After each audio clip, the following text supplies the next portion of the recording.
Oui, Seigneur, nous voulons t'accueillir ce matin, que ton souffle puisse vraiment descendre sur nous et que ces paroles qui vont être dites, entendues, Seigneur, viennent vraiment toucher notre cœur par ton esprit qui est vivant et qui veut agir en nous. Et Seigneur, nous te remettons ce temps de culte, que tu puisses être non seulement présent, mais que tu puisses visiter chacune des personnes et que on puisse repartir encore différent de la manière dont on est arrivé. Béni sois-tu, Seigneur, pour ce matin. Amen. Bonjour à tous, bienvenue dans l'église de Mantes-la-Jolie. On vous souhaite la bienvenue à ceux qui ne sont jamais venus avant, et puis à ceux qui sont là régulièrement, on est content de vous voir. Donc si vous regardez un peu le temple, il est peut-être un peu moins rempli que d'habitude, parce que nous avons des frères et sœurs qui sont pour l'instant en congé, notamment notre cher pasteur Arnaud avec sa famille, sa belle famille. Ils sont en séjour, là, ils se reposent un peu. Et je sais qu'ils nous regardent ce matin, donc on les embrasse fort. Et voilà, plein d'autres frères et sœurs qui vont revenir certainement les semaines quand la rentrée sera faite.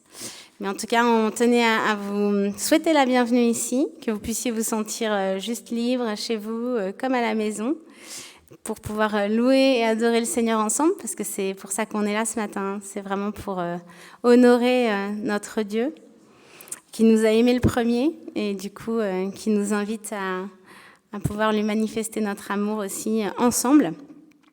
Donc voilà, je voulais démarrer ce temps de culte par notre confession de foi. Pourquoi ? Parce que c'est un peu le credo, c'est un peu les fondements de notre foi.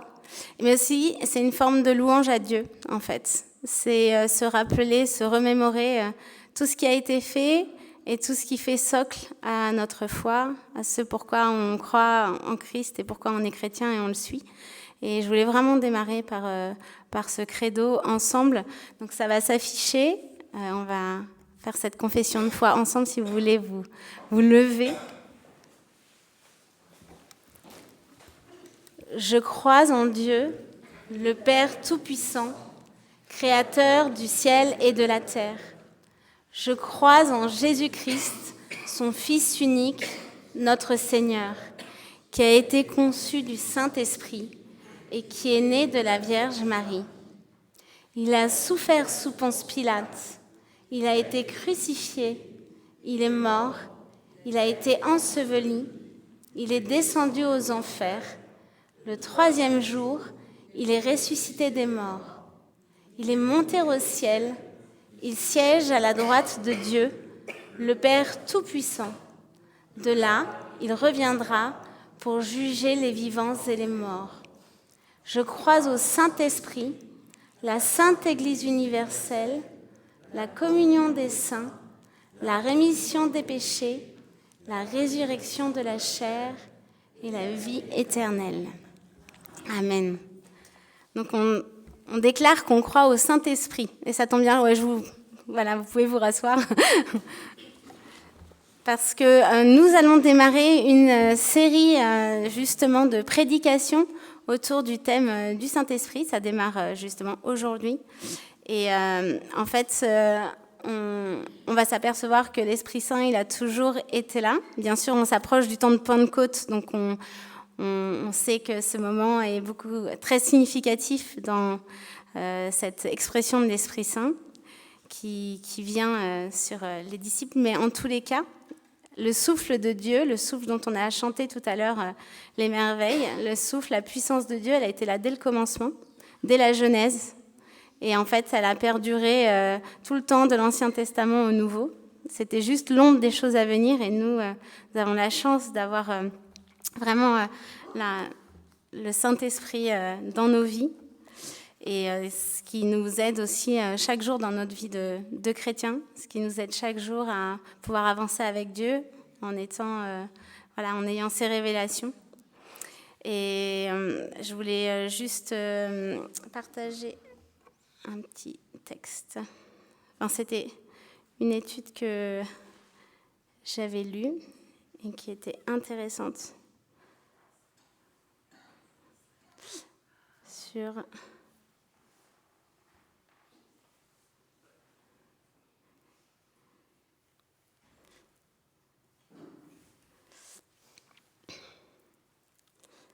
le côté partiel de la présence du Saint-Esprit dans l'Ancien Testament et de la présence totale dans nos vies, en fait. Que l'expression du Saint-Esprit, l'action du Saint-Esprit aujourd'hui, elle pouvait être vraiment complète dans nos vies, avec voilà, quand Jésus est parti et qu'il a dit à ses disciples qu'il y aurait quelque chose qui viendrait et qui allait les accompagner, c'était ce souffle de vie, c'est cet esprit qui nous inspire nous aussi. Et que tout ce que Dieu a créé, tout ce que Dieu a formé, son esprit, c'était l'esprit de vie.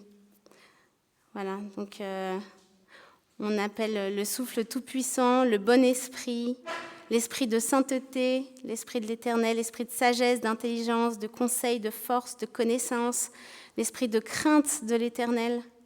C'est tous ces attributs divins dont on a tellement besoin chaque jour, la sagesse de Dieu, la crainte de Dieu dans nos vies. Et voilà, c'était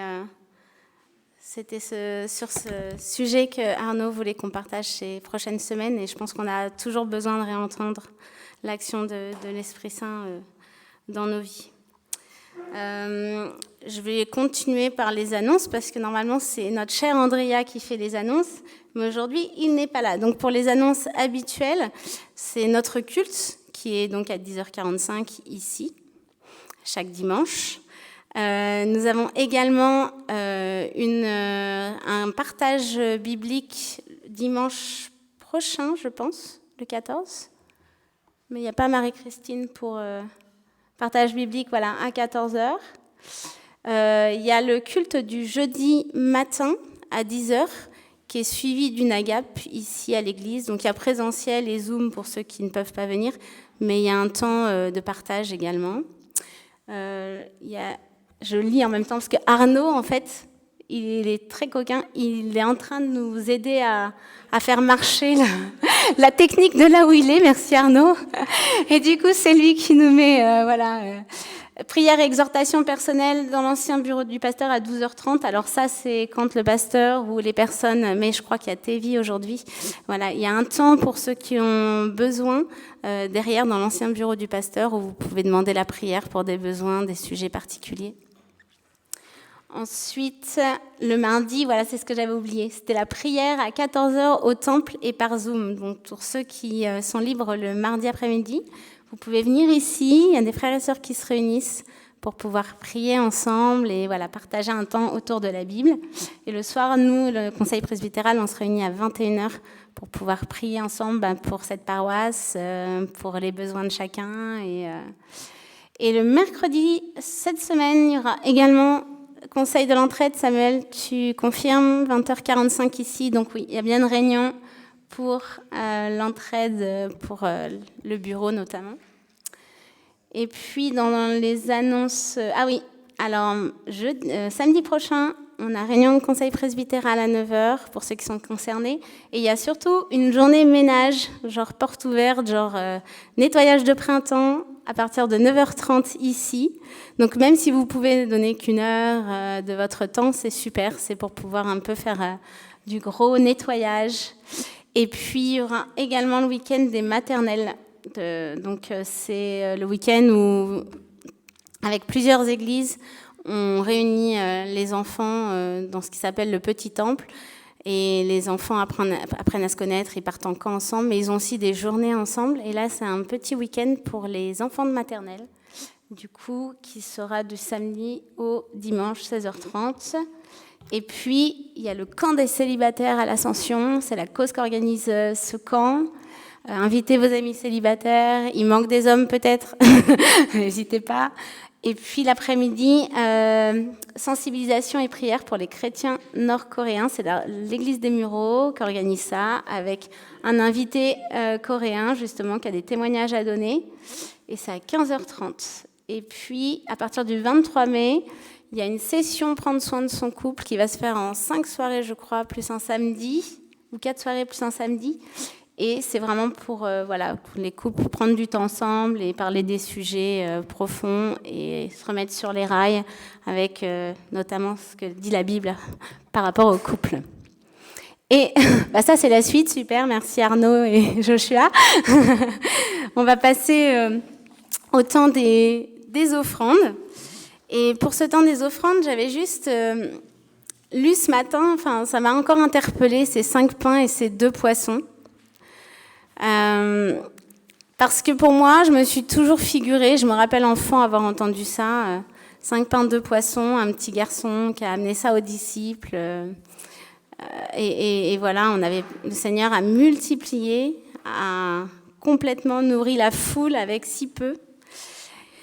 Et en fait, ce matin, je lisais qu'on estime que possiblement, ce petit garçon, il était un petit peu plus âgé, et que 5 pains, 2 poissons, ça aurait pu représenter ce qu'un orphelin recevait pour sa semaine en nourriture, c'est-à-dire c'était pas suffisant pour partager, etc., mais c'était ce qu'il aurait pu le nourrir, un petit peu comme nos associations, la banque alimentaire donnerait le colis pour la semaine, et que ça représenterait ce genre de nourriture qu'on aurait donné à un orphelin. Du coup, ça a un peu changé ma vision, parce que moi, je voyais le petit garçon avec son pique-nique, qui distribuait ce que sa maman avait préparé le matin.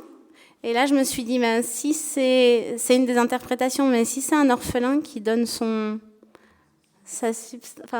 qu'il avait vraiment besoin, parce qu'il a été certainement juste émerveillé de ce que ce Jésus pouvait apporter. C'était une autre vision, et je me suis dit, Seigneur, tu peux tellement multiplier même nos petits dons. On peut tellement avoir l'impression qu'on ne peut pas donner, et parfois c'est vrai, il faut avoir la sagesse aussi de réaliser quand c'est pas possible. Mais ce petit garçon, il aurait pu se dire que c'était sa substance pour la semaine, et que du coup, il ne pouvait pas le donner. Et pour autant, Jésus, il a multiplié, les gens sont repartis avec des parts, je ne sais pas si vous vous rappelez, et il y en avait tellement. Il a peut-être pu nourrir ses copains, alors qu'à la base, c'était juste ce qu'il lui fallait pour sa semaine. Et Nathalie sera d'accord avec moi, mais ce temple, merci Seigneur, le Seigneur a pourvu. Ce n'est pas une énorme église, on n'est pas une énorme foule. Et pour autant, à travers vos dons, votre générosité et la multiplication du Seigneur, on voit de belles œuvres arriver, on voit des belles choses se faire, il y a des travaux qui sont possibles. Donc je voulais vous remercier et puis juste gardons en tête ce petit orphelin qui donne carrément ce qui était beaucoup pour lui, qui représentait pas grand-chose, mais Jésus peut en faire tellement avec si peu. Et je pense que c'est ça en fait. Avec nos dons, Dieu peut en faire beaucoup. Donc je vous remercie pour votre générosité. Puis je demandais à 2 enfants, je crois que c'est que les miens, de passer avec la quêteuse. Tu veux bien? Merci. Tu veux en donner une à ton frère? Non, pas à ton frère. Tu peux?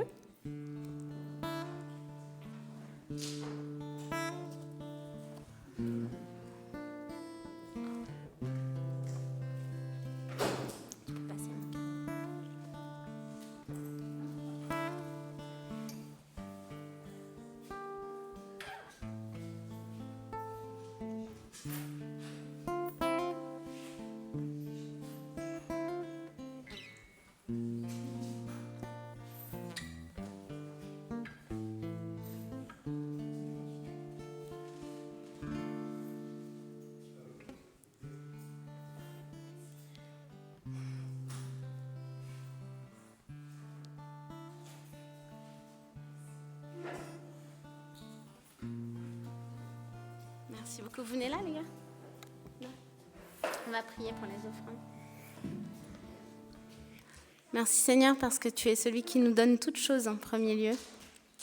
Et on te bénit parce que tu es ce Dieu qui pourvoit dans nos vies, qui ne nous fait manquer de rien. Et merci Seigneur pour cette église où on manque de rien non plus, parce que tu es là et tu veilles et tu multiplies Seigneur. Alors on te remercie pour ces dons et on te prie vraiment de continuer à multiplier afin que ton œuvre soit faite et qu'on puisse avoir la sagesse de bien utiliser cet argent pour toi, pour l'avancée de ton royaume Seigneur. Béni sois-tu. Amen.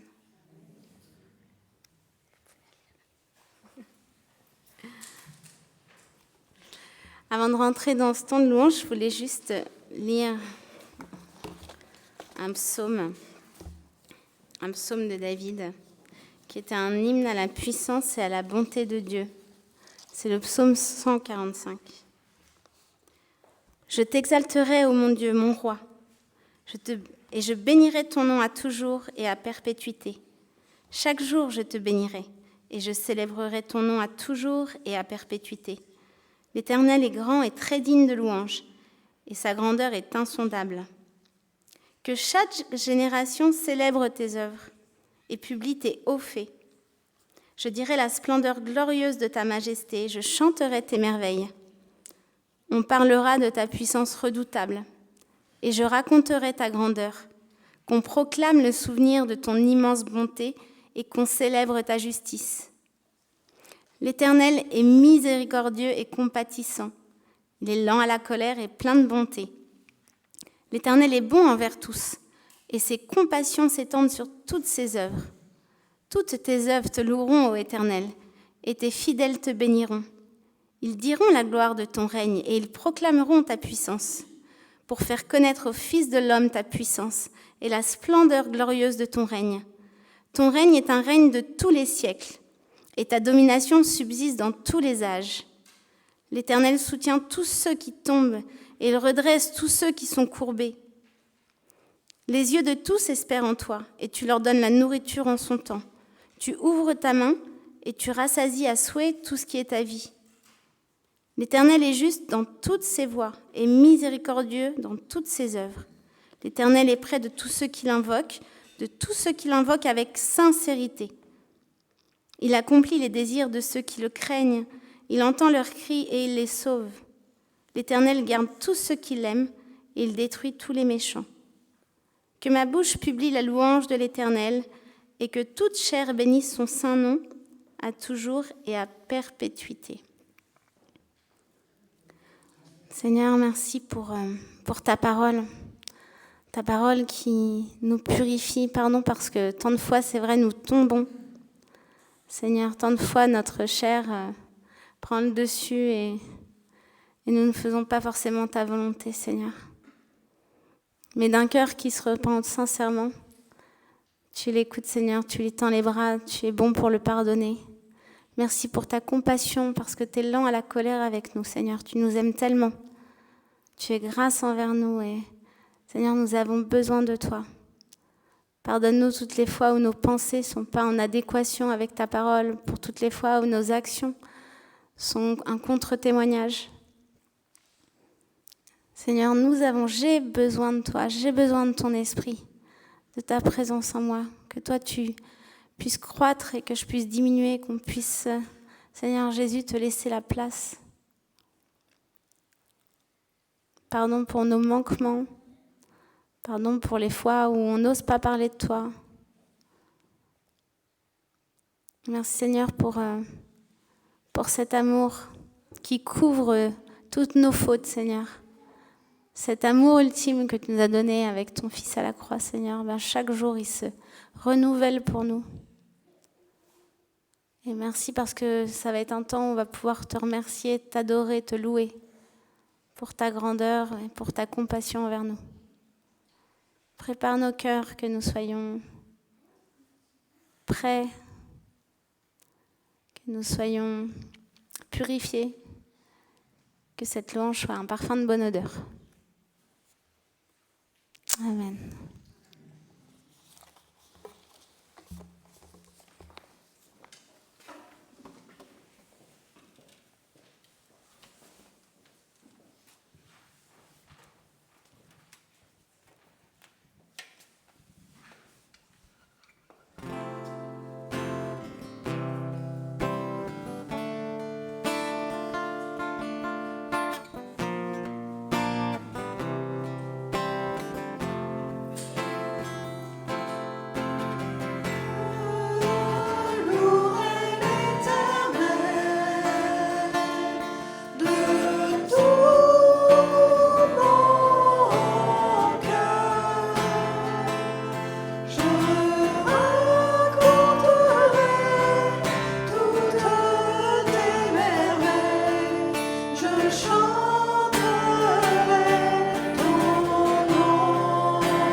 C'est super de terminer par ce chant. Juste avant, un temps qu'on affectionne beaucoup dans notre communauté, c'est un temps que l'on appelle les actions de grâce, où on fait passer le micro autour de nous pour que chacun puisse donner un petit témoignage ou un grand témoignage de ce qu'ils vivent dans la semaine, de ce qu'ils vivent quotidiennement avec Dieu, s'il y a une réponse aux prières ou quelque chose. Et comme ce chant le dit, à jamais Dieu est fidèle, à jamais il est bon, à jamais il est fort. Et c'est ce qu'on voit dans ces témoignages qui font du bien à notre foi. Parce que je rappelle que la foi aussi vient de ce que l'on entend et on a besoin d'entendre aussi les merveilles de Dieu. Parfois, on est dans des temps qu'on appelle des déserts, des temps difficiles, des temps où on demande à Dieu et on ne voit pas de réponse. Et d'entendre les frères et sœurs aussi partager le fruit de leur prière, d'entendre des encouragements, ça fait du bien à notre foi. Je pense que c'est ça aussi, de se réunir le dimanche ensemble entre chrétiens. C'est vraiment de pouvoir s'exhorter les uns les autres, de s'encourager dans des temps où on peut vivre des déserts, nous, dans notre semaine, et de venir comme ça le dimanche et d'entendre Dieu, il a agi, finalement là, il a répondu. Et ça va aussi faire grandir notre foi, faire grandir notre colonne vertébrale dans le Seigneur. Et c'est un temps que moi j'affectionne beaucoup, d'entendre vos témoignages et ce que vous vivez avec Dieu dans la semaine quand on ne se voit pas. Donc on va passer un micro et puis vraiment sentez-vous libre de prendre la parole. Ça peut être pour quelque chose de grand ou quelque chose qui vous en tout cas était important pour vous, et voilà, n'hésitez pas. Voilà, il y a déjà... Alors, je voulais remercier non seulement l'Éternel, mais aussi tous ceux qui m'ont aidé en prière, parce qu'en ce moment, j'ai à la maison le père de mes filles et sa compagne, et ça se passe très bien. Et je dois dire que quand je l'ai quitté, je lui en voulais quand même beaucoup, hein. Et en plus, dans le Notre Père, on dit toujours « Pardonne-nous nos offenses, comme nous pardonnons aussi à ceux qui nous ont offensés ». Et puis, quelquefois, on pense « je le tue d'abord et puis je lui pardonne après ». Et vraiment, l'Éternel est bon, parce que c'est merveilleux de pardonner du fond du cœur, de n'avoir mais plus aucune rancune et de souhaiter seulement le bonheur des autres. Et je sens ça comme une grâce. Et donc, voilà, je voulais partager cette joie avec vous. Merci beaucoup. Et puis sinon, l'aide de l'Éternel et de l'Esprit, comme je fais un dessin par jour en ce moment sur les lectures de la Bible, et puis il y a des jours où j'ai pas envie, et puis j'ai l'impression que c'est trop difficile, etc. Et chaque fois, j'y arrive quand même. Et ça, c'est vraiment une grâce de l'Esprit. Donc, merci. Et puis sinon, troisième grâce, cette semaine, on a lu un livre absolument charmant avec mon père, que je lui ai lu à voix haute, Anne de Green Gables. Et c'était frais et ça nous a encouragés dans la louange. Donc, voilà. Donc, merci aussi pour ces petites choses. Amen. Merci. Amen. Noël. Oui, Noël fait partie d'un parcours de la lecture de la Bible. Je ne sais plus sur combien de jours, Noël. 260 jours, voilà. Et vous vous retrouvez en lecture avec d'autres personnes qui se connectent en même temps que vous. Il y a quelqu'un qui lit. C'est très encourageant. Et merci, Noël, de nous en faire profiter avec tes beaux dessins. Dorothée. Donc, à moi. Vous vous souvenez peut-être de mon témoignage. Je remercie beaucoup notre groupe de prière. Ouf, je m'arrête ici. Merci, Dorothée. Est-ce que d'autres... Ah, Maria, là-bas, mon chéri.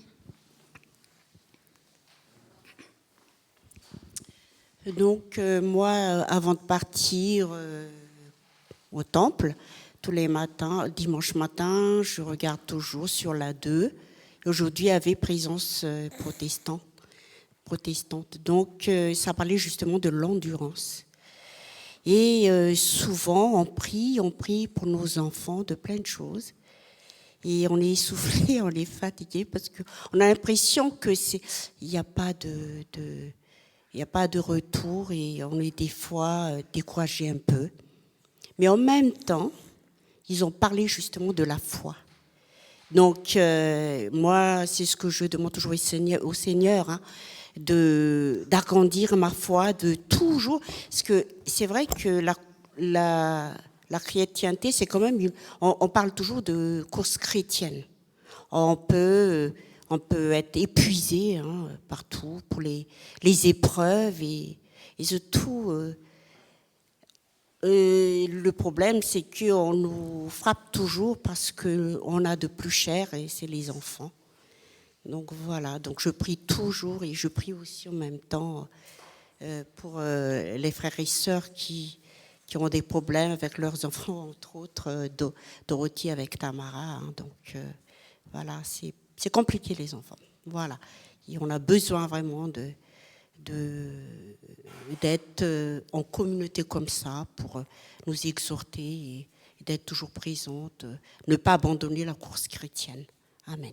Amen. Et de se rappeler que les bénédictions, elles sont pour nous, mais aussi pour les enfants de nos enfants, etc. Et que Dieu ne se reprend pas de ses promesses. Donc bien sûr, c'est des fois des courses, tu as raison, à long terme, et c'est tenir foi dans la longueur qui est difficile. Mais le Seigneur nous donne d'avoir des frères et sœurs qui vivent pas... On ne vit pas tous les épreuves au même moment, heureusement. Ça, on peut s'encourager les uns les autres. Quand certains sont dans le désert, d'autres sont dans l'oasis, et inversement. Mais on a besoin les uns des autres. C'est clair que le Seigneur a fait de nous un corps, et vraiment, c'est pas pour rien. Oui, c'est vrai. Merci Seigneur. Moi, je voulais remercier tous les frères et sœurs. Et mon frère vous remercie tous pour les prières pour lui. Il était depuis 3 semaines à l'hôpital, transporté dans le coma à cause du Covid. Donc, il se rétablit très bien. Normalement, il va bientôt sortir, parce qu'ils vont être soignés un peu pour le poumon. Mais il a dit, tu remercies bien tous les frères et sœurs, la prière est efficace et même le personnel là-bas sont étonnés qu'il se soit rétabli si vite. Wow. Amen. Voilà. Donc, je vous remercie aussi également. Merci Seigneur pour être intervenu pour mon petit frère. Et deuxièmement, une petite chose peut-être, mais qui aurait pu être dramatique. Hier, j'ai mis cuire des pommes de terre dans une casserole, voilà. Une fois qu'elles étaient cuites, bouillantes, je prends la casserole, je la prends et je veux m'en aller sur l'évier pour vider l'eau. Et la queue m'a lâché juste quand j'ai posé dans l'évier. Oh, j'ai dit merci Seigneur, tout de suite comme ça, j'ai crié waouh, merci Seigneur, j'aurais pu être bouillantée complètement. Voilà, merci Seigneur. Merci Seigneur. M'a protégée. Nicole a toujours les bons réflexes en fait. Elle dit toujours merci Seigneur ou elle appelle le Seigneur. On sent voilà, la prière. Et tu as dit quelque chose, la prière est efficace. La prière est efficace, il ne faut pas qu'on en doute. C'est notre arme avec l'Esprit Saint, c'est nos armes que Dieu nous a données. On a une armure, un casque, on a tout ce qu'il faut. Et la prière, c'est efficace. Donc n'oublions pas ça parce que voilà, dans les situations impossibles, de toute façon, c'est la prière, quoi. C'est le Seigneur. Du coup, on va prier pour ce temps où la parole va nous être partagée par Sam. Et Seigneur, moi je veux prier pour ce moment. Que ton esprit nous parle, nous touche, que nos cœurs, nos pensées soient ouverts, Seigneur, qu'on puisse comprendre ce que tu veux nous dire, pas dans le domaine juste humain, Seigneur, qu'on puisse comprendre spirituellement ce que tu veux nous partager ce matin. Que vraiment on laisse notre connaissance humaine pour comprendre cette connaissance spirituelle, Seigneur. Tu veux vraiment nous toucher par ton esprit, justement, et que tes paroles voilà, puissent être comme cette épée qui fait du travail en nous, Seigneur. On a besoin de toi, on a besoin que tu fasses ton œuvre en nous, Seigneur. Et ce matin, on veut être de la bonne terre. On veut recevoir ce que tu as à nous dire. Parce que ta parole ne retourne pas vers toi sans effet. Et qu'elle ait les bons effets en nous. Merci, Père. Bénis Samuel, inspire-le. Et vraiment que ce soit toi qui parles à travers sa bouche. Amen.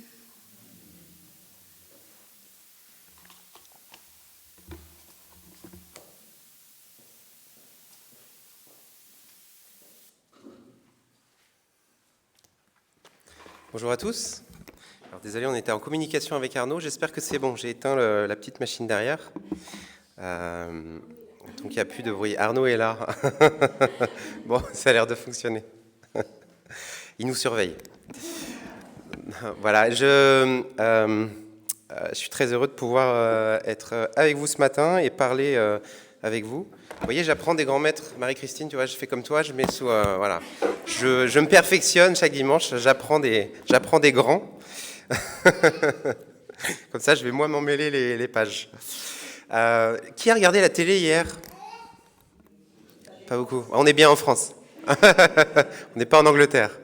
Moi, j'avais pas prévu de la regarder. Je suis allé rechercher les enfants chez mes parents, donc chez leurs grands-parents.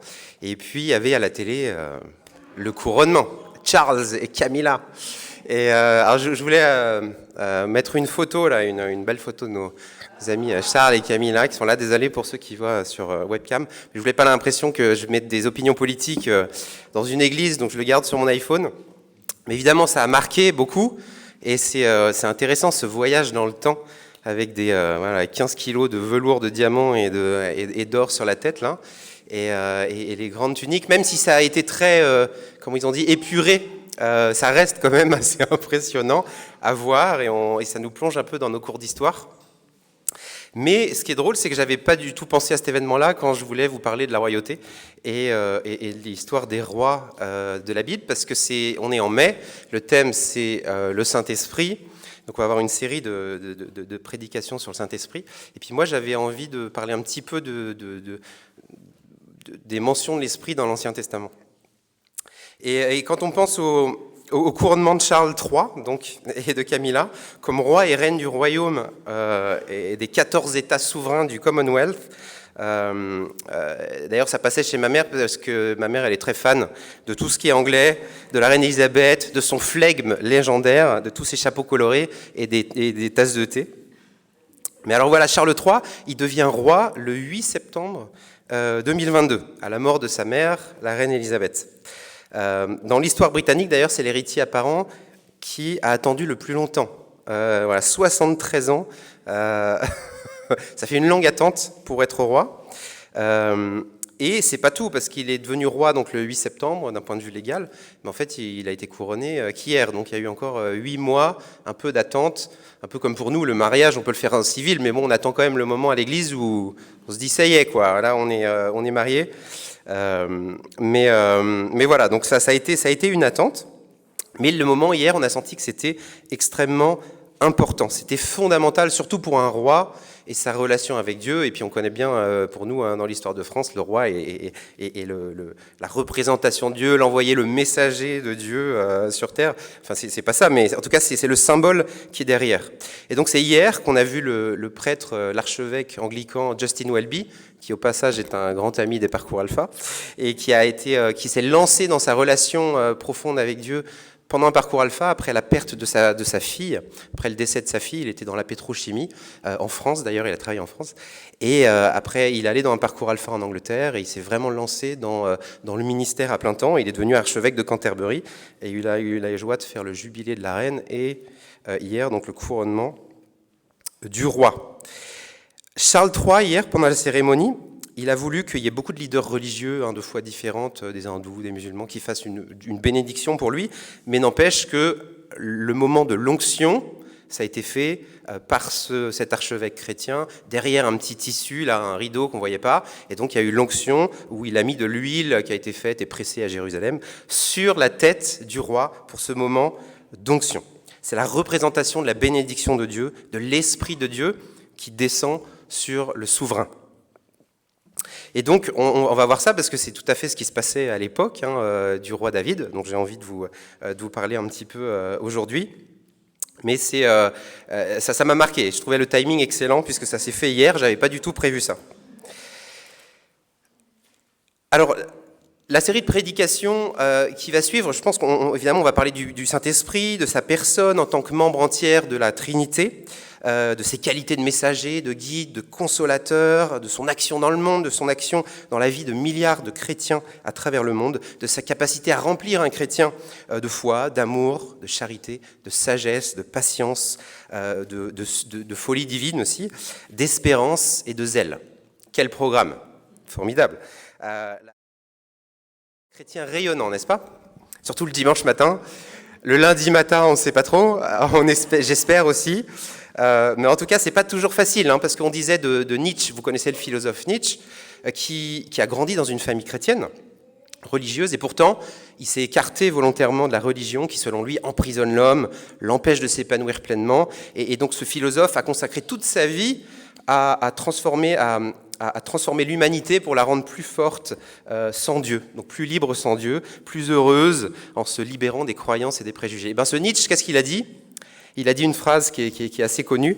Il dit « Je croirai en Dieu le jour où les chrétiens auront des gueules de ressuscités. » Je cite Nietzsche. Et voilà, est-ce qu'on a tous les jours des gueules de ressuscités, surtout le lundi matin? Le fait est que bien souvent, notre vie chrétienne, même remplie du Saint-Esprit, on essaye de vivre paisiblement, en respectant les belles valeurs inspirées par la Bible, les paroles de Jésus, mais parfois, ça peut paraître aussi difficile. On a plus tendance à être dans le sacrifice et l'abandon au lieu de la joie du Christ ressuscité. L'action du Saint-Esprit dans nos vies nous rend pleinement libres, pleinement épanouis, en la meilleure personne que nous puissions être, pleinement au service de Dieu et pleinement nous-mêmes, avec la pleine expression des dons que Dieu nous donne gratuitement à qui le lui demande. Alors, je vais vous parler un petit peu du roi David, on y va. Et je vais lire un passage qu'on va projeter dans 1 Samuel 16. Donc c'est au moment où Dieu a a rejeté Saül. Samuel, il va chercher le futur roi pour l'oindre, pas pour le couronner, pour l'oindre. Donc là, ça se fait un petit peu à l'opposé de ce qu'on a vu hier en Angleterre. Et donc il dit, donc Isaïe fit passer 7 de ses fils devant Samuel, et Samuel dit à Isaïe, « L'Éternel n'a choisi aucun d'eux. » Puis Samuel dit à Isaïe, « Tous tes fils sont là ?» Il répondit, « Il reste encore le plus jeune, mais bon, il garde les brebis. » Alors Samuel, il dit à Isaïe, « Envoie quelqu'un le chercher, car nous ne prendrons pas place avant qu'il ne soit arrivé. » Donc Isaïe va envoyer chercher son fils, David. Il était roux, avec de beaux yeux et une belle apparence. L'Éternel dit à Samuel, « Lève-toi, verse de l'huile sur lui, car c'est lui. » Samuel prend la corne d'huile, le consacra par onction au milieu de ses frères. L'Esprit de l'Éternel vint sur David à partir de ce jour et par la suite, et toujours. Samuel se leva et il part à Rama. Et là, on a un autre volet de l'histoire, mais que j'ai trouvé intéressant. L'esprit de l'Éternel se retira de Saül, et celui-ci fut tourmenté par un mauvais esprit envoyé par l'Éternel. Un autre esprit. Les serviteurs de Saül lui dirent, « Voici qu'un mauvais esprit envoyé par Dieu te tourmente, que notre Seigneur parle. Tes serviteurs sont à ta disposition, ils chercheront un homme qui sache jouer de la harpe, un bon musicien. Quand le mauvais esprit envoyé par Dieu sera sur toi, il en jouera et tu seras soulagé. » Saül est OK, il répond à ses serviteurs, « Trouvez-moi donc cet homme qui joue bien et amenez-le-moi. » L'un des serviteurs prend la parole, « J'ai vu un fils d'Isaïe, le Bethléemite, qui sait jouer. C'est aussi un homme fort et vaillant, un guerrier. » Il était déjà reconnu pour ses talents de guerrier. « Il parle bien, il a une belle apparence, et l'Éternel est avec lui. » Samuel envoya des messagers à Isaïe pour lui dire « Envoie-moi ton fils David, celui qui est avec les brebis. » Alors Isaïe prit un âne qui chargea de pain, une outre de vin et d'un chevreau, et il envoya tout cela à Saül par l'intermédiaire de son fils David, donc quelques offrandes pour le roi. David arriva vers Saül et se présenta devant lui. Il plut beaucoup à Saül et il fut désigné pour porter ses armes, en plus d'être musicien. Saül fit dire à Isaïe, « Je t'en prie, laisse David à mon service, car il a trouvé grâce à mes yeux. » Il avait trouvé un leader de louange fantastique, il ne voulait plus le lâcher. Et on pense aussi à cette relation compliquée avec David et Saül, et ça me faisait penser à ce verset des Proverbes, « Quand l'Éternel approuve les voies d'un homme, il dispose favorablement à son égard, même ses ennemis. » Donc il y avait déjà la faveur de Dieu autour de David. Lorsque le mauvais esprit envoyé par Dieu était sur Saül, David prenait la harpe et en jouait. Saül se calmait alors et se sentait mieux, et le mauvais esprit s'éloignait de lui. Alors le jeune David, là, il est oint par Samuel dans ce texte. Et donc avant d'être roi, puisqu'il a attendu pas mal de temps pour être roi. Là, c'était, il devait avoir, je ne sais pas, peut-être 15-16 ans, puisqu'il a été roi à 30 ans. Donc Dieu l'a oint de l'Esprit Saint et de puissance. C'est dit dans le passage des Actes qui confirme Dieu a oint David du Saint-Esprit et de puissance. Donc il était rempli de l'Esprit de Dieu. David, il exerce ses dons musicaux et l'Esprit de Dieu en David chasse le mauvais esprit qui tourmente le roi Saül. Il était vraiment rempli de cet esprit que Dieu avait mis en lui. Et c'est intéressant de noter, par rapport à ce timing que je disais, que Dieu ne place pas David au fait du pouvoir tout de suite. C'est ce qui avait été fait avec Saül. Il n'avait pas eu forcément le temps de développer sa personnalité, son caractère, de traverser des épreuves avant d'être roi. Il a été propulsé. Mais pour David, ça a pris beaucoup plus de temps. Par la grâce et par la foi, il se ferait un chemin à travers toutes sortes de difficultés. Et tout en étant rempli du Saint-Esprit, il agit en présence d'une puissance qui ne possède pas l'esprit et que Dieu ne met pas encore de côté. Parce que si vous vous rappelez de l'histoire de David, après cette onction, David, il devient non pas le fou du roi, mais le ménestrel privé ou le leader de louange pour lui jouer des mélodies, pendant on ne sait pas trop combien de temps. Après, donc il avait ce job à mi-temps en plus, parce qu'il faisait ça à mi-temps, il était porteur d'armes, et puis en plus il retournait faire les allers-retours à Bethléem, peut-être, je sais pas si c'est 2 heures de marche ou un peu plus, suivant là où était Saül, pour aller voir son père et continuer à faire paître les brebis. Donc il était mi-temps berger, mi-temps louangeur. Et puis il y a la confrontation avec Goliath. Ensuite, il y a des campagnes de guerre qu'il va mener les unes après les autres. C'est là que la tension commence à monter avec Saül, parce qu'il est il est balèze, c'est un bon guerrier. Et ensuite, là, il y a eu la fuite de David en Juda, après la tentative de meurtre de Saül, des batailles innombrables et quelques refuges, même jusque chez les Philistins. Donc c'est après 15 ans d'épreuves, David, ça y est, il est consacré, enfin il est sacré roi de Israël. Alors c'est vrai qu'il n'a pas attendu 70 ans comme le prince Charles, mais je pense que les 15 ans qu'il a vécu, c'était quand même bien plus intense que les 70 ans du prince Charles, en termes d'émotions et d'épreuves et de souffrances et de difficultés. Être rempli du Saint-Esprit, comme l'a été David, ça ne veut pas dire que les circonstances de ta vie chrétiennes seront plus faciles ou le chemin plus rose. C'est un peu comme si on se donne à Jésus et on a une relation avec Jésus. Ça ne veut pas dire que tout va être facile et bordé de roses, mais c'est pareil avec le Saint-Esprit. Il faut que David y soit soumis, humilié, qu'il sente sa dépendance entière de Dieu, que Dieu suffit dans toutes les circonstances. Il faut que sa foi soit développée par l'épreuve dans laquelle on sent que Dieu est tout. Donc nul doute que ces épreuves, ces souffrances qu'a vécues David ont inspiré ces merveilleux cantiques, ces psaumes qui sont une source d'inspiration, de consolation et d'encouragement pour tous les chrétiens dans le monde d'aujourd'hui.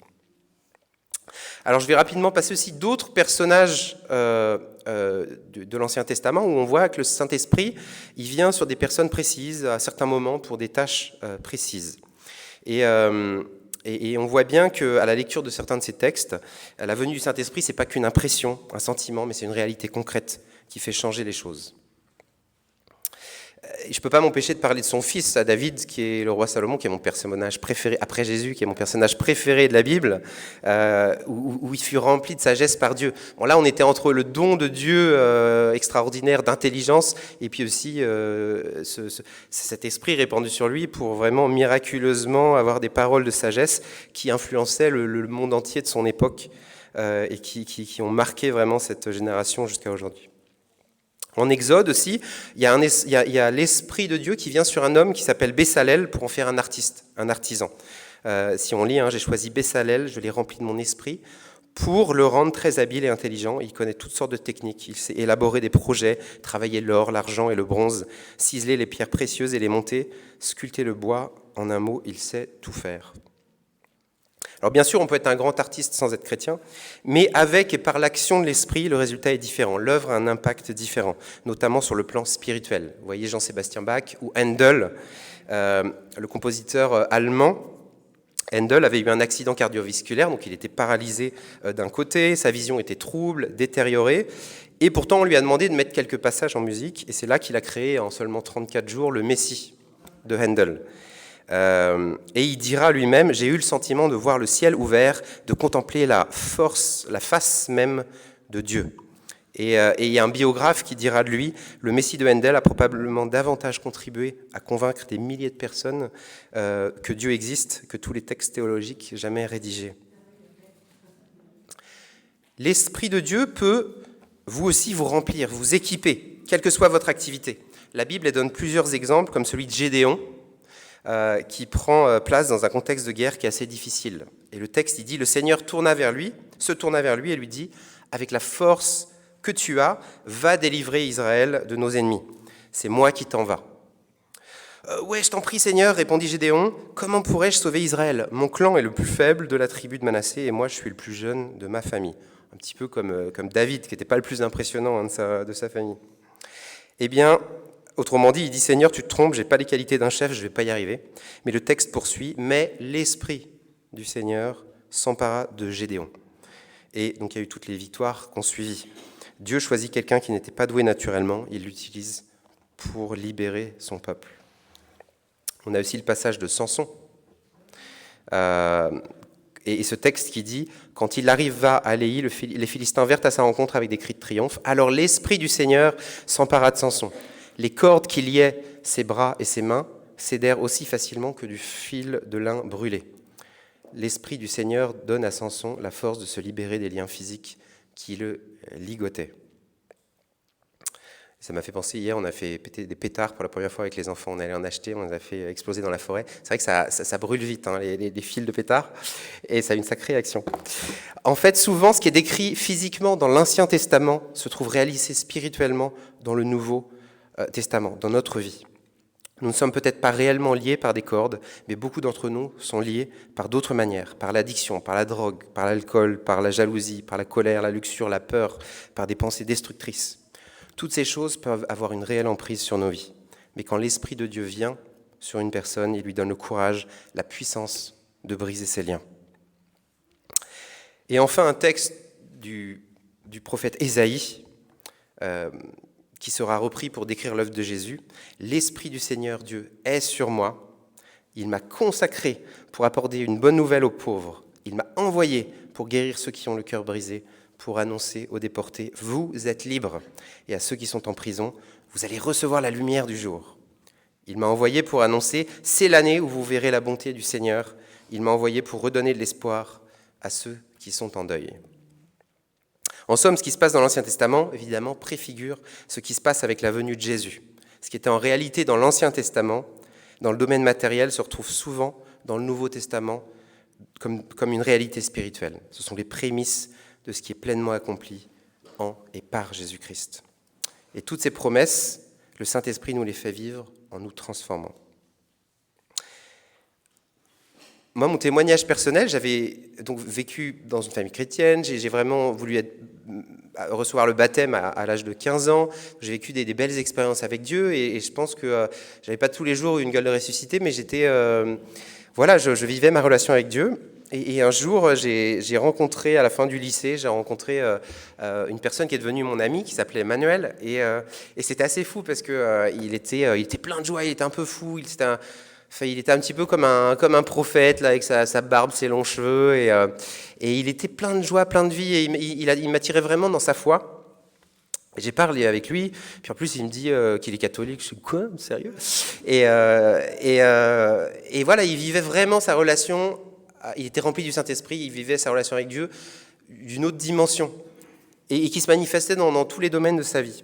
Et il m'a beaucoup appris, et j'ai vraiment commencé à cheminer davantage avec le Saint-Esprit en me disant il y avait quelque chose que je n'avais pas forcément saisi, qui était là, mais que je n'avais pas forcément laissé s'exprimer dans ma vie, dans ma foi de tous les jours, avec simplicité, avec naturel, mais avec aussi la puissance du Saint-Esprit qui transforme notre quotidien. Et en réponse à ce que Nietzsche disait sur « Je croirai en Dieu le jour où les chrétiens auront des gueules de ressuscité », eh bien, on a un auteur que j'avais entendu dimanche dernier, on était un week-end pour Jeunesse pour Christ, pour l'association Jeunesse pour Christ, et celui qui prêchait a cité ce texte de Spurgeon, que je ne connaissais pas, d'ailleurs, je n'ai pas réussi à retrouver le texte officiel, la source sur Internet, mais bon, donc je le cite lui, parce que j'ai trouvé cette citation excellente de Charles Spurgeon, qui est un fameux prêcheur britannique du 19e siècle. Il dit « Quand vous parlez du ciel », donc vous les chrétiens, quand vous parlez du ciel, laissez votre visage s'éclairer, laissez-le s'illuminer d'une lueur céleste, laissez vos yeux briller d'un reflet de gloire. Mais quand vous parlez de l'enfer, eh bien, votre visage ordinaire fera l'affaire. J'ai trouvé ça excellent. Laissons Dieu nous oindre de cette huile, car nous sommes des fils et des filles de rois. Par notre nouvelle vie en Christ, mort avec Jésus à la croix et ressuscité par notre nouvelle naissance en Christ. Demandons au Saint-Esprit de venir en nous, car le Saint-Esprit nous a été envoyé. Dans Jean 14, il est dit « Si vous m'aimez, vous suivrez mes commandements. Et moi, je demanderai au Père de vous donner un autre défenseur en justice, afin qu'il reste avec vous pour toujours. C'est l'Esprit de vérité, celui que le monde est incapable de recevoir parce qu'il ne le voit pas, parce qu'il ne le connaît pas. Quant à vous, vous le connaissez, car il demeure auprès de vous, et il sera en vous. » Je vais lire une prière d'épiclèse, donc d'appel au Saint-Esprit, où on appelle le Saint-Esprit en nous, pour clôturer. Et puis, donc une que je vais vous lire, et puis une que je vous propose qu'on lise ensemble, qui était une prière de Saint-Augustin, très simple pour l'appel au Saint-Esprit, et qu'on pourra lire après. Donc je vais commencer par la première. Esprit Saint, je te demande le don de la sagesse, pour une meilleure compréhension de toi et de tes divines perfections. Je te demande, Saint-Esprit, le don de l'intelligence, pour une meilleure compréhension de l'esprit des mystères de la foi. Donne-moi le don de science afin que je sache orienter ma vie selon les principes de cette foi. Saint-Esprit, donne-moi le don de conseil pour qu'en toute chose, je puisse chercher conseil auprès de toi et le trouver toujours auprès de toi. Esprit Saint, donne-moi le don de force afin qu'aucune peur ou considération terrestre ne puisse m'arracher à toi. Saint-Esprit, donne-moi le don de piété afin que je puisse toujours servir ta majesté divine avec amour filial. Donne-moi le don de crainte, de cet amour respectueux de Dieu, pour qu'aucune peur ou considération terrestre ne puisse m'arracher à toi. Et je vous propose, si Joshua, tu peux le projeter, qu'on puisse lire cette prière tous ensemble. Respire en moi, Saint-Esprit, afin que je pense ce qui est saint. Agis en moi, Saint-Esprit, afin que je fasse ce qui est saint. Attire-moi, Saint-Esprit, afin que j'aime ce qui est saint. Affirme-moi, Saint-Esprit, afin que je garde ce qui est saint. Garde-moi, Saint-Esprit, afin que je ne perde jamais ce qui est saint. Amen.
Merci au groupe de louanges et à Samuel. C'est le premier dimanche du mois et c'est aussi pour nous le dimanche où nous partageons la Sainte Seine ensemble. Donc voilà, ça va être le temps du repas du Seigneur. Je vais vous lire ce texte. Jésus se mit à table et les apôtres avec lui. Il prit du pain et après avoir remercié Dieu, il le rompit. Il leur donna en disant « Ceci est mon corps qui est donné pour vous. Faites ceci en mémoire de moi. » De même, la coupe après le repas en disant « Cette coupe est la nouvelle alliance en mon sang versée pour vous. » Ça m'en parlait tout à l'heure. Voilà, l'importance de la croix, de revenir à la croix. Et Jésus il a tout accompli. Il nous a donné l'Esprit Saint. Et il nous a donné aussi ce commandement de commémorer, de se rappeler ce qu'il a fait pour nous. Il sait certainement qu'on est des êtres humains facilement oublieux.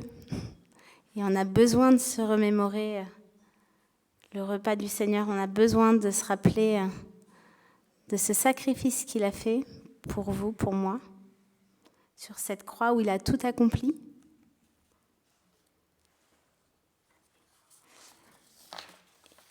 Et du coup, on va procéder comme suit. On se mettra en rond. On aime bien se mettre en rond ensemble, pouvoir se regarder les uns les autres pendant le temps de la communion. On va distribuer les éléments.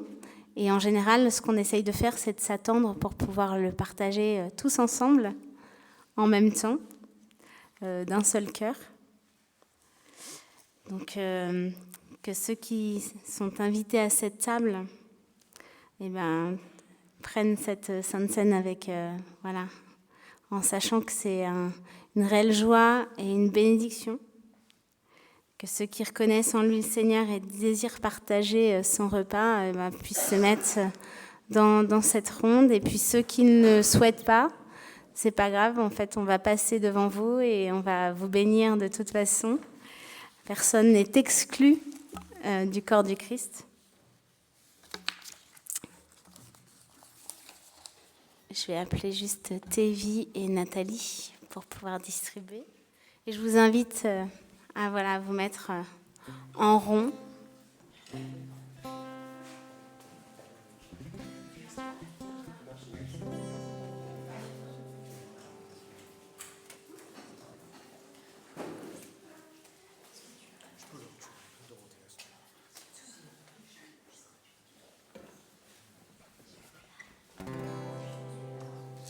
Il y a différents éléments. Il y a le vin et le jus de raisin. Tu veux prendre les deux? Ça, c'est le vin et ça, c'est le jus de raisin. Ça, c'est le plus foncé, c'est le vin et là, c'est le jus de raisin. Normalement, c'est ça. Écoute,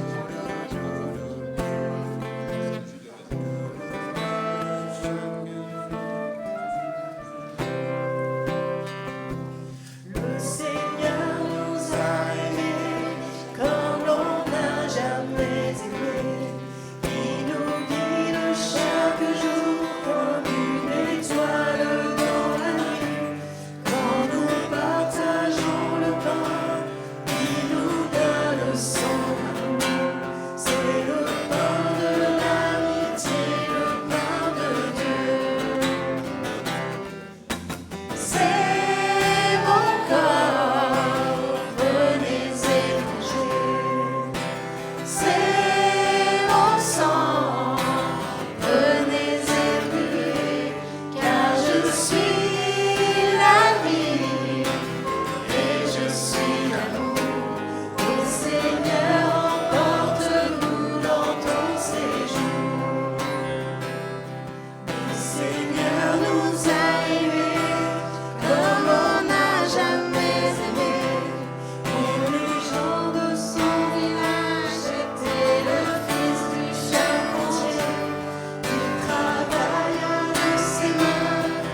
tant que tout le monde soit servi.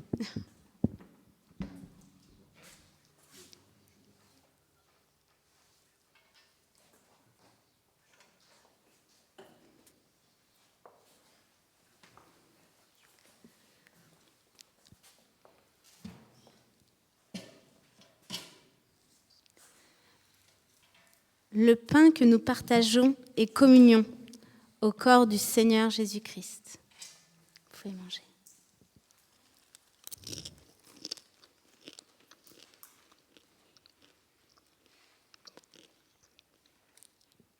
La coupe de bénédiction pour laquelle nous rendons grâce est communion au sang du Seigneur Jésus-Christ.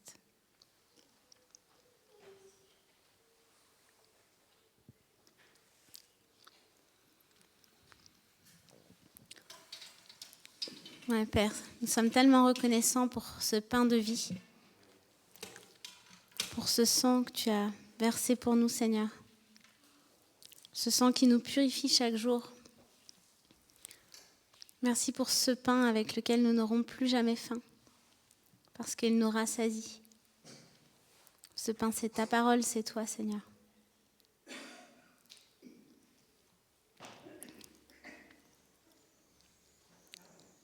Merci pour ta résurrection qui nous réjouit, qui nous donne l'assurance de ta présence auprès de nous, tous les jours et en particulier maintenant à cette table. Seigneur, c'est vrai que nous attendons le jour où ton règne sera établi sur l'univers tout entier. Et par ton esprit que nous puissions communier ainsi à toi à ce moment-là.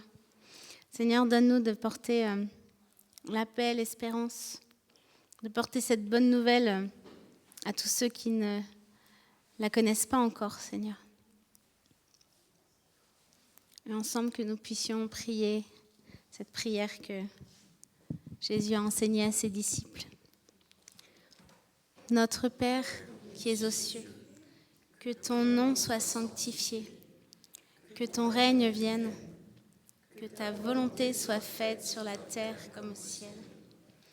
Donne-nous aujourd'hui notre pain de ce jour.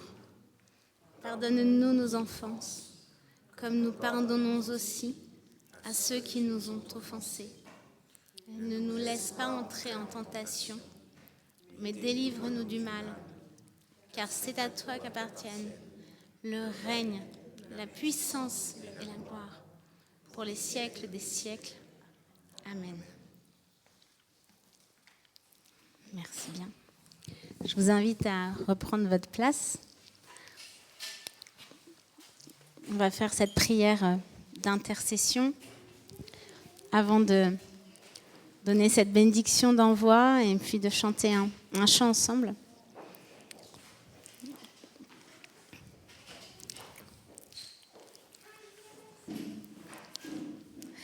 Seigneur Jésus, nous intercédons ce matin devant ton saint trône, Seigneur.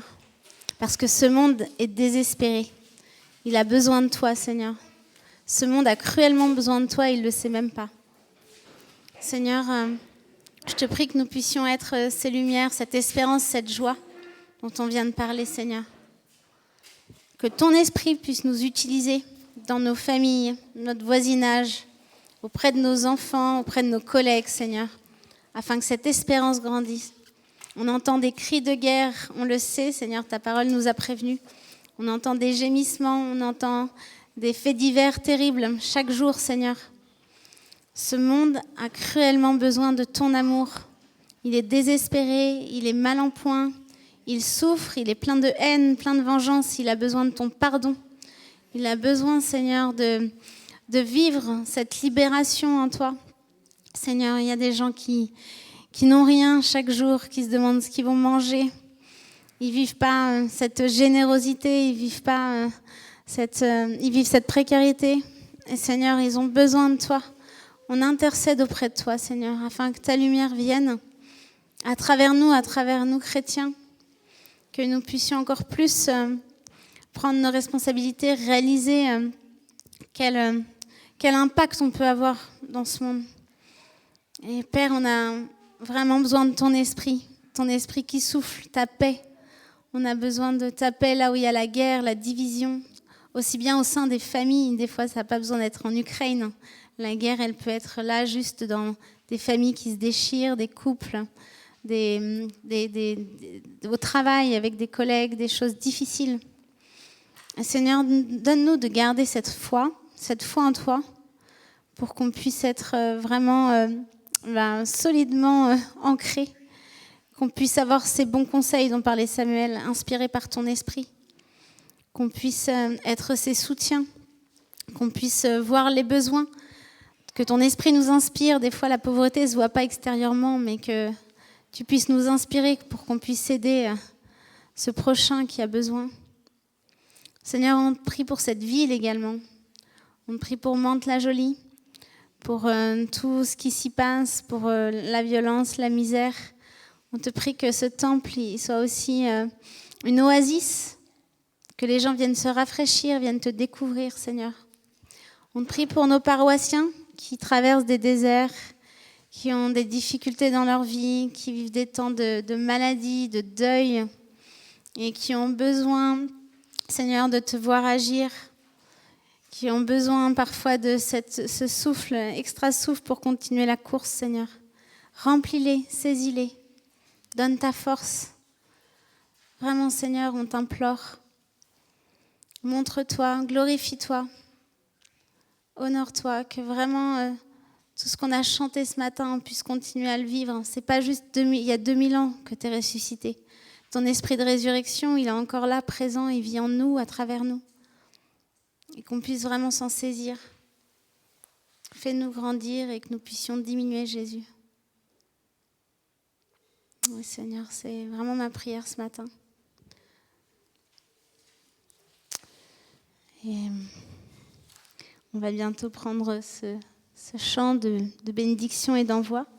Mais je veux juste vous bénir de la part du Seigneur, que vous puissiez prendre la meilleure part, que ces paroles que vous avez entendues ce matin, ça puisse être planté dans de la bonne terre et que vous puissiez, que ça ne reparte pas vers le Seigneur sans effet, mais que ça puisse faire quelque chose en vous. Qu'il vous bénisse, que le Seigneur vous accorde sa grâce, sa paix, sa joie, et que vous puissiez aller la distribuer à d'autres. Et que le Seigneur vous ancre quand la course elle est compliquée et quand on a l'impression de ne pas voir les bénédictions, eh bien que vous puissiez tenir en Christ, que votre colonne vertébrale soit vraiment solide. Et Dieu tourne sa face vers vous, il ne vous oublie pas, il renouvelle ses bénédictions pour chacun d'entre vous, aujourd'hui et à jamais. Voilà. Merci Seigneur, amen.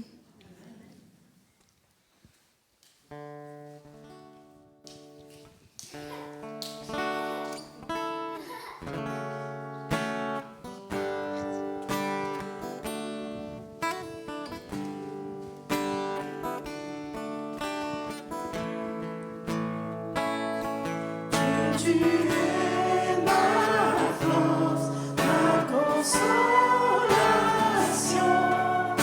une lampe devant mes pas. Ta voix triomphée de l'ouragan, emporter le combat. Tu m'offres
Tout ce qui est assez bien. Voilà.